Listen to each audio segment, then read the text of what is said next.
You had to kill 6 penalties, but you got to be impressed with the comeback. Yeah, that was a real strange game. Had no rhythm to it. We could not get into a rhythm in the game. The penalties came at strange times where, say, like Max lines up and there's no killers on that line, so they sit for a while.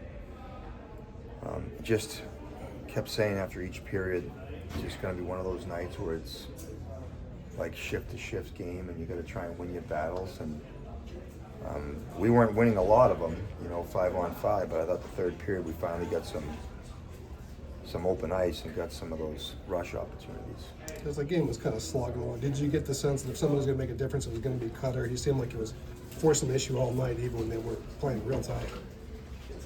Yeah, I mean, we had, honest to God, it was from the bench. It was it was a frustrating environment, right? Like we get a low high pass and the offense is on out to the point, and we rip it off the shin pad to go the other way. We'd whiff on it, and then they'd pick it up and go on a rush, and it just was a sloppy, ugly game. But a tremendous amount of credit to our guys for coming back when it was 3-1. I felt, when Z got the goal to make it 1-1, that kind of took some of the heaviness out of the game for us. And then to give up those 2 goals like close together,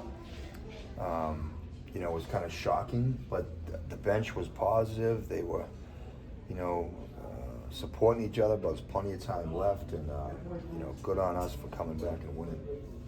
Cutter just looks like as confident a hockey player could possibly look now. Just his speed, his shot, everything seems to be working for him right now. In terms of just that confidence level, the shooting the puck, what have you seen from him in just sort of embracing that side of his game? Well, we talked about this morning. It's like I always call it, what's the word I use, like a mystery, how some guys will pick things up at certain points of the season or their careers.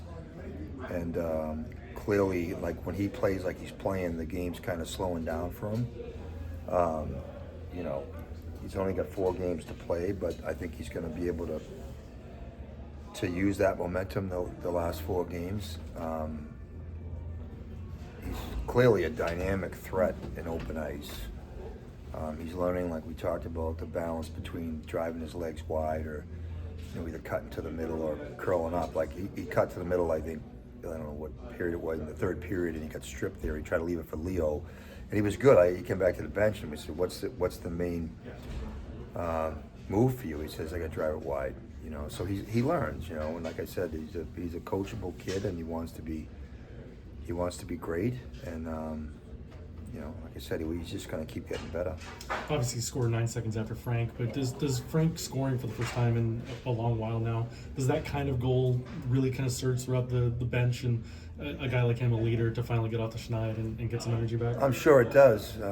I have to be honest, I didn't know Frankie had that long of a drought. I did think that line was at least skating for most of the game. We're having a hard time finding lines that were playing well, and again, a lot of that's the penalties that we were killing. But again, Billy did an awesome job, and our penalty killing was terrific. And we don't win that game if we don't blank them in 6 kills. Seeing Leo operate in the neutral zone, misdirection, creating space, but they seem to be really pushing the pace on the winner, but on the tying goals. You can just talk about his game and the different ways, I guess, that he can open things up in the middle of the ice. So what I liked about Leo tonight, he wasn't playing great early in the game. Like he's standing right next to Backlund on the first goal. He knows it, okay? I don't have to go down there and bite his ears off. He's aware of that. But when the game was on the line, he stepped up.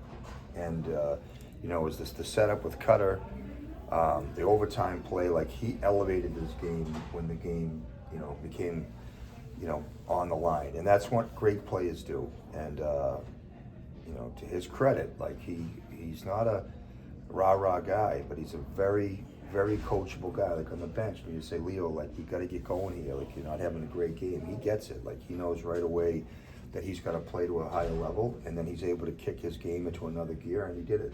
Okay, thanks, Coach.